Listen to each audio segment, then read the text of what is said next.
Hello friends, இன்றைக்கி நம்ம பார்க்க போகிறது ஜாப்பனீஸ் அனிமி சீரிஸான டோனிகாவா சீசன் 1 எபிசோட் 3 தான் இன்னைக்குள்ள வீடியோவில் பார்க்க போகிறோம். உங்களுக்கு இந்த வீடியோ பிடிச்சிருந்தது அப்படின்னா லைக் பண்ணிட்டு அப்படி மறக்காமல் நம்ம சேனலை சப்ஸ்கிரைப் பண்ணிடுங்க.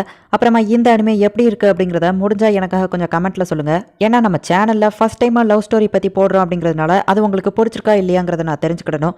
சரி வாங்க நம்ம இன்னைக்குள்ள கதைக்குள்ளே போகலாம். இன்றைக்கி நம்ம பார்க்க போகிறது டோனிகாவா சீசன் 1 எபிசோட் 3. நீ ஏப்ரன் கட்டியிருக்கிறத பார்க்கும்போது உண்மையிலேயே ப்ரொஃபஷனலாக ஒரு ஒய்ஃப் மாதிரியே இருக்க அப்படின்னு நம்ம ஹீரோ சொல்லவும், ஆமாம் ஏன்னா நான் இப்போ உண்மையிலேயே ஒரு ஒய்ஃப் தான் அப்படின்னு ஹீரோயின் சொல்லவும், ஆமாம் நீ என்னோட ஒய்ஃப் அப்படின்னு சொல்லிட்டு நம்ம ஹீரோ கிறுக்குத்தனம் பண்ணுறான். ஓ உங்களுக்கு சமைக்கலாம் தெரியுமா அப்படின்னு நம்ம ஹீரோயின் கேட்கவும், நான் தனியாக வாழ்றதுனால எல்லா விஷயங்களையுமே கற்று வச்சுக்கிட்டேன். ஒரு சராசரி மனுஷனுக்கு ஒரு நாளைக்கு எவ்வளோ ப்ரோட்டீன்ஸ் மினரல்ஸ் தேவை அப்படிங்கிறத நான் கால்குலேட் பண்ணதுக்கு ஆன்சராக கிடச்சது ஒரு ஹாட் பார்ட் தான். எல்லா காய்கறிகளையும் ஒன்றா போட்டு நான் சாப்பிட்டேன் அப்படின்னா எனக்கு தேவையான எல்லா மினரல்ஸும் கிடச்சிரும் அப்படின்னு நம்ம ஹீரோ சொல்லவும், அப்படின்னா நீங்கள் டெய்லியும் இதே தான் சாப்பிட்டுட்டு இருக்கீங்களா? இதுக்கு பேர் குக்கிங் இல்லை, நீங்கள் சயின்டிஃபிக்காக ரிசர்ச் பண்ணுற மாதிரி தெரியுது. குக்கிங்னா என்னன்னு நான் உங்களுக்கு காட்டுறேன் அப்படின்னு நம்ம ஹீரோயின் சொல்லிட்டு நம்ம ஹீரோக்கு ஒரு சூப்பரான டிஷ்ஷாவா செஞ்சு கொடுக்குறா. என்னோட ஒய்ஃப் ஒரு ப்ரொஃபஷனல் மாதிரியே சமைச்சிருக்கா, சாப்பாடு கூட ரொம்பவும் டேஸ்ட்டாக இருக்குது, நான் சாப்பிட்றத பார்த்தா அவ்வளோ ரொம்பவும் ஹாப்பியாக இருக்கா. ஹே ஆமா எப்படி நீ இவ்வளோ சூப்பராக சமைச்சா அப்படின்னு நம்ம ஹீரோ கேட்குவோம், நான் இதுக்காக நிறைய ப்ராக்டிஸ் பண்ணியிருக்கேன், தேவையான இன்க்ரீடியன்ஸ் என்கிட்ட இருந்தால் நான் எதை வேணா சமைப்பேன், எனக்கு சூஷி கூட செய்ய தெரியும் அப்படின்னு சொல்லவும் நம்ம ஹீரோ ஷாக் ஆகுறான். நீங்கள் ஏதோ ஒரு பேத் ஹவுஸில் தானே போய் குளிப்பீங்கன்னு சொன்னீங்க, நானும் இன்னைக்கு உங்க கூட வரேன் அப்படின்னு ஹீரோயின் சொல்லவும், அப்படின்னா இவ குளிச்சதுக்கு அப்புறம் இன்னும் க்யூட்டாக இருப்பா, அதை நான் கண்டிப்பாக பார்த்தே ஆகணும் அப்படின்னு சொல்லிட்டு நம்ம ஹீரோ நினைக்கிறான். ஆமா உங்ககிட்ட ஷாம்பூலாம் இருக்கா நம்ம ஹீரோயின் கேட்குவோம், இருக்கே அப்படின்னு சொல்லிட்டு பாய்ஸ் யூஸ் பண்ணுற ஷாம்புவை காட்டுறான். இப்போ நம்ம ஹீரோயின் ஷாப்பிங் போய் கேர்ள்ஸ்க்கு தேவைப்படுற ஷாம்பு, ஹேர் கண்டிஷனர், லோஷன்லாம் வாங்கிக்கிடுதா. கேர்ள்ஸ் யூஸ் பண்ணுறதுக்காக இது எல்லாத்தையுமே 16th செஞ்சுரியிலேயே கண்டுபிடிச்சிட்டாங்க அப்படின்னு நம்ம ஹீரோயின் சொல்லுவோம். ஓ அதனால தான் அப்போலேருந்து இப்போ வரைக்கும் கேர்ள்ஸ் ரொம்பவும் க்யூட்டாக இருக்கிறாங்களா, அதனால தான் இவங்க மேலே ஒரு சூப்பரான ஸ்மெல் எப்போவோ இருந்துகிட்டே இருக்கு அப்படின்னு சொல்லிட்டு நம்ம ஹீரோ வைக்கப்படுறான். நம்ம ஹீரோ ரெகுலராக குளிக்கிற அந்த பேத் ஹவுஸ்க்கு வரவும், ஹே நாசா நீ எப்போ பொண்ணுங்க கூடலாம் வரமாட்டியே அப்படின்னு சொல்லி அங்கே இருக்கிற பொண்ணு கேட்குறா. ஓ ஹாய் ஹினாமே, இதுதான் சுகாசா அப்படின்னு சொல்லி நம்ம ஹீரோ இன்ட்ரடியூஸ் பண்ணுறான். படிப்பை தவிர உனக்கு வேற எதுவுமே தெரியாதுன்னு நினச்சேன் அப்படின்னு அவ கேட்கவும், எனக்கோ பொண்ணுங்களெல்லாம் பற்றி தெரியும் அப்படின்னு சொல்லவும், அப்படின்னா நீ பொண்ணுங்களெல்லாம் பற்றி தெரிஞ்சு வச்சிருக்க கெட்ட பையனா அப்படின்னு சொல்லி அவள் காமெடி பண்ணுறா. ஹே அவள் இப்படி தான் காமெடி பண்ணுவா, நீ எதையோ சீரியஸாக எடுத்துக்கிட்டாத அப்படின்னு நம்ம ஹீரோயின் கிட்ட சொல்கிறான். நாசாவை எனக்கு ரொம்ப நாளாவே தெரியும், நாங்கள் ரெண்டு பேருமே இப்படி தான், அவன் கிட்டத்தட்ட இங்கே ஒரு எக்ஸிபிஷன் மாதிரி அப்படின்னு சொல்லிட்டு அவள் டபுள் மீனிங்ல காமெடி பண்ணவும், ஹே அவள் முன்னாடி இப்படிலாம் பேசாத, நான் சொன்னல அவள் இப்படி தான் காமெடி பண்ணுவா, நீ கண்டுக்கிடாத அப்படின்னு நம்ம ஹீரோ சொல்லுவோம். அவள் என்ன உன் கேர்ள் ஃப்ரெண்டா அப்படின்னு அவள் கேட்கவும், கேர்ள் ஃப்ரெண்டுன்னு சொல்ல முடியாது, சர்ப்ரைஸ் நேற்று தான் எனக்கும் இவளுக்கோ கல்யாணம் ஆச்சு அப்படின்னு நம்ம ஹீரோ சொல்லவா. அவள் ஷாக் ஆகுறா. அட பாவி இப்படி சொல்லாம கொள்ளாம பண்ணிட்டியே, இருந்தாலும் கங்க்ராச்சுலேஷன்ஸ், என்னோட வெட்டிங் கிஃப்டா இன்னைக்கு உங்களுக்கு எந்த ஒரு சார்ஜஸும் கிடையாது அப்படின்னு அவள் சொல்றா. சரி நான் போயிட்டு வரேன் மை நாசா அப்படின்னு சொல்லி நம்ம ஹீரோயின் கிளம்புவோம். என்ன நடந்துச்சுன்னு டீட்டெயிலாக சொல்லு, உனக்கு கொஞ்சம் கூட அறிவே இல்லை, நான் இதை நினச்சி எவ்வளோ வருத்தப்படுவேன்னு எனக்கு தெரியுமா, உனக்கு எந்த ஒரு பொண்ணுமே கிடைக்காது, நீ 30 வயசு வரைக்கும் சிங்கிளாகவே இருப்ப, அதுக்கப்புறம் நான் உன் கூட இருக்கலாம்னு சொல்லி எவ்வளோ கனவு கண்ட தெரியுமா அப்படின்னு அவள் சொல்லுவோம். இதெல்லாம் எனக்கு தெரியாதே அப்படின்னு நம்ம ஹீரோ சொல்கிறான். அவள் பார்க்க சின்ன பொண்ணு மாதிரி இருக்காளே அப்படின்னு அவள் கேட்கவும், ஆமாம் அவளுக்கு 16 வயசு தான் ஆகுது அப்படின்னு நம்ம ஹீரோ சொல்லுவோம். நீ ரொம்பவும் மோசமானவன் அப்படின்னு சொல்லி அவள் அடிக்கவும், ஹே அந்த பையன் மோசமானவனா அப்படின்னு சொல்லிட்டு சுற்றி இருக்கிறவங்கலாம் பேச ஆரம்பிக்கிறாங்க. ஹே சரி அதை விட்டுல ஒரு முக்கியமான விஷயம், ஹாயாக்கு இதை பற்றி தெரியுமா அப்படின்னு சொல்லி அவள் கேட்கவும், இல்லை இப்போ வரைக்கும் தெரியாது அப்படின்னு நம்ம ஹீரோ சொல்லுவோம். அதுதான் நல்லது, அதை அப்படியே மெயின்டைன் பண்ணு. ஆமாம் உன்னோட செர்மனியை எப்போ வைக்க போற அப்படின்னு சொல்லி அவள் கேட்கவும், வெட்டிங் செர்மனிலாம் வைக்கணுமா என்ன, அதனால பணம் தான் வேஸ்ட்டு அப்படின்னு சொல்லி நம்ம ஹீரோ சொல்லுவோம். அட்லீஸ்ட் அவளுக்கு ரிங்காச்சு போட்டு விட்டியான்னு கேட்குவோம், இல்லை அப்படின்னு அவன் சொல்கிறான். ப்ரப்போஸ் பண்ணியான்னு கேட்குவோம், அதுவும் இல்லை அப்படின்னு நம்ம ஹீரோ சொல்லுவோம். வெட்டிங் செரமனிக்கு தான் காசாக்குன்னு சொல்கிற, அட்லீஸ்ட் ப்ரப்போஸ் ஆச்சு பண்ணியிருக்கலாம், அதுவும் பண்ணல, நீ ரிங்கோ போட்டு விடல, நீ உண்மையிலேயே ஒரு பெரிய முட்டாள் தான் நாசா, அந்த பொண்ணை நீ கல்யாணம் பண்ணியிருக்க ஆனால் ப்ரப்போஸும் பண்ணல, ரிங்கோ போட்டு விடல, ஒரு ஹஸ்பண்டா நீ அந்த பொண்ணை ஹாப்பியாக வச்சுக்க வேண்டியது உன்னோட கடமை தான் அப்படின்னு சொல்லி அவள் சொல்லுவோம். உனக்கு 15 வயசு தான் ஆகுது, ஆனால் நீ ரொம்பவும் மெச்சூரிட்டியாக பேசுகிற அப்படின்னு நம்ம ஹீரோ சொல்லுவோம்.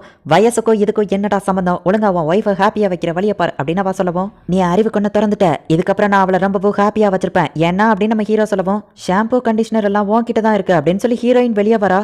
ஏன்னா நான் என்னோட ஒய்ஃப் சுகாசாவை ரொம்பவும் லவ் பண்ணுறேன் அப்படின்னு நம்ம ஹீரோ கத்துறான். நீ என்ன லவ் பண்ணுறேன்னு சொல்லி இப்படி கத்தாத, அது எனக்கு ரொம்பவும் கூச்சமாக இருக்கு அப்படின்னு சொல்லி நம்ம ஹீரோயின் போயிட்டு, எனக்கு கூச்சமாக இருந்தால் கூட எனக்கு அது பிடிச்சிருக்கு அப்படின்னு சொல்லிட்டு உள்ளே போகவும் நம்ம ஹீரோ ரொம்பவும் வைக்கப்படுறான்.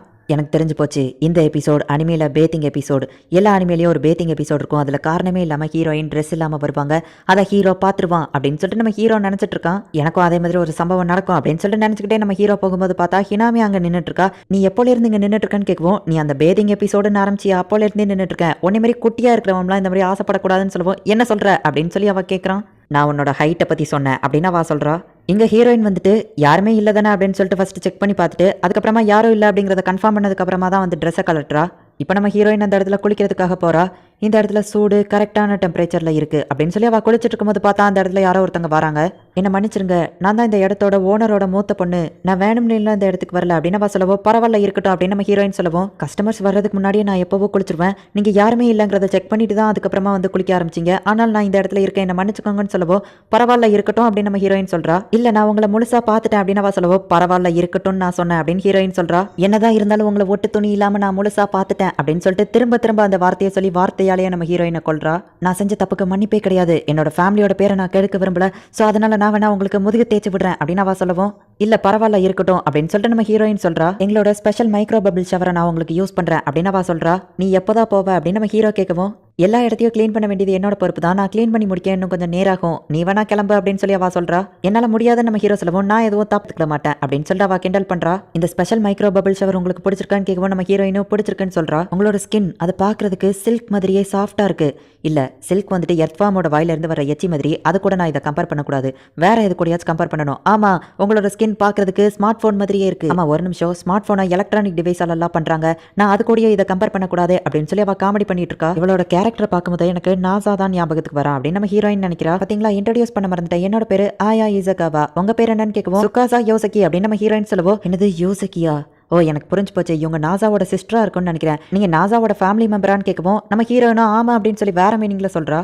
நம்ம ஹீரோ கனவு கண்டுட்டு இப்போ தூக்கத்துல இருந்து கண் முழிக்கிறான். நம்ம ஹீரோயின் அந்த இடத்துக்கு வந்து, ஓ முழிச்சிட்டிங்களா அப்படின்னு சொல்லி கேட்கவும், ஏன் என்ன எழுப்பல அப்படின்னு சொல்லி நம்ம ஹீரோ கேட்கறான். நீங்க தூங்கும் போது கியூட்டா இருந்தீங்க, அதான் நான் எழுப்பல அப்படின்னு சொல்லி நம்ம ஹீரோயின் சொல்றா. நம்ம ஹீரோ இசாகாவா கிட்ட நம்ம ஹீரோயினை இன்ட்ரோடியூஸ் பண்ணலான்னு போறதுக்குள்ள, எனக்கு உங்களுக்கு தெரியும் இவங்க உன்னோட ஃபேமிலி மெம்பர் தானே அப்படின்னு அவ கேட்கவும், நம்ம ஹீரோ வந்துட்டு ஒரு படிப்பாளி அப்படிங்கிறதுனால விக்கிபீடியால ஃபேமிலிக்கான டெஃபினிஷனை பார்த்துட்டு, ஆமா இவ்வளவு என்னோட ஃபேமிலி மெம்பர் தான் அப்படின்னு சொல்லிட்டு ஒய்ஃப்ங்கிற மீனிங்ல அவன் சொல்றான். அப்ப நம்ம ஹீரோயின் அவளை பத்தி கேட்கவும், எங்க ஃபேமிலி பல வருஷமாவே இந்த பேத்திங் ஹவுஸை நடத்திட்டு வருது, எங்க தாத்தா இறந்ததுக்கு அப்புறமா எங்க அப்பா வேற ஒரு பொண்ணு கூட போயிட்டாரு, எங்க குடும்பம் ரொம்பவோ கஷ்டப்பட்டு. ஆமா இப்ப எதுக்கு ஃபிளாஷ்பேக் அப்படின்னு நம்ம ஹீரோயின் கேக்குறா. எங்க ஃபேமிலி கஷ்டப்படுற அந்த காலத்துல நாசா தான் இங்க வந்து இந்த பேத் ஹவுஸ்க்கு இன்சூரன்ஸ் பாலிசி அப்புறமா டாக்ஸ் எல்லாம் பத்தி கரெக்டா சொன்னா, அதனால தான் திரும்பவும் இந்த இடத்துக்கு கூட்டம் வர ஆரம்பிச்சது, இந்த ஃபேமிலி திரும்பவும் இப்படி ஆகிறதுக்கு காரணம் என்னோட நாசா தான் அப்படின்னு சொல்லி அவ சொல்றா. அவளுக்கு நம்ம ஹீரோ மேல ஒரு கிரஷ் இருக்கிறத நம்ம ஹீரோயின் நோட்டீஸ் பண்றா. என்னோட நாசா அப்படின்னு அவ சொன்னது நம்ம ஹீரோயின் மண்டையில ஓடிக்கிட்டே இருக்கு. அந்த இசாகாவா ரொம்பவோ கியூட்டா இருக்கல்ல அப்படின்னு நம்ம ஹீரோயின் கேட்கவும், ஆமா அவ ரொம்பவோ கியூட்டா இருக்கா, நான் ஸ்கூல் படிக்கும் போது அவ ரொம்பவோ பாப்புலரான பொண்ணு, அவளை எல்லா பையனுக்குமே பிடிக்கும் அப்படின்னு நம்ம ஹீரோ சொல்லவும் ஹீரோயின் டென்ஷன் ஆவரா.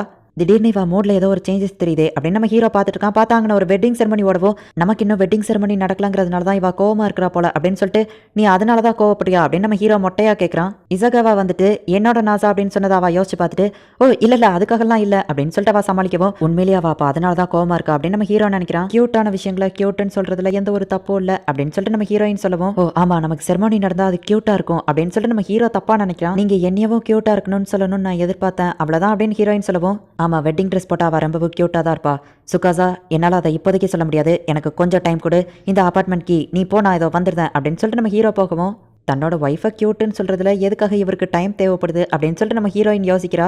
அந்த நாசாக்கு முன்னாடியே இந்த நாசா சாதிக்க முடியாத விஷயங்களை கூட சாதிச்சு காட்டுறேன் அப்படின்னு சொல்லி நம்ம ஹீரோ வெட்டிங் ட்ரெஸ் வாங்குறதுக்காக ஓடுறான். இப்போ நம்ம ஹீரோயின் வீட்டுக்கு நடந்து போயிட்டு இருக்கும்போது, உன்னை கண்டுபிடிச்சிட்டேன் பிக் சிஸ்டர் அப்படின்னு சொல்லி ஒரு பொண்ணு சொல்றா. இந்த இடத்துல இந்த எபிசோட் முடியுது. நம்ம சேனல்ல இந்த மாதிரி லவ் ஸ்டோரிலாம் போட்டதில்ல அப்படிங்கிறதுனால இது உங்களுக்கு பிடிச்சிருக்கா இல்லையா அப்படிங்கிறத நீங்க கமெண்ட்ல சொல்லுங்க. லவ் ஸ்டோரி அப்படின்னாலே கொஞ்சம் அப்படி இப்படின்னு இருக்கதா செய்யும். அது போக லைஃப்ல எல்லா கப்பிள்ஸ்க்கும் நடக்கிற அந்த விஷயங்களை தான் இதில் அப்படியே காட்டுவாங்க. ஸோ அதனால அதை போடலாமா வேண்டாமா அப்படிங்கிறத நீங்க சொல்றதை பொறுத்து தான் நான் டிசைட் பண்ணுவேன். அண்ட் உங்களுக்கு இந்த வீடியோ பிடிச்சிருந்தது அப்படின்னா லைக் பண்ணிட்டு அப்படி மறக்காம நம்ம சேனலை சப்ஸ்கிரைப் பண்ணிருங்க. தேங்க்யூ ஃபார் வாட்சிங். Bye guys. நெக்ஸ்ட் எபிசோட்ல மீட் பண்ணலாம்.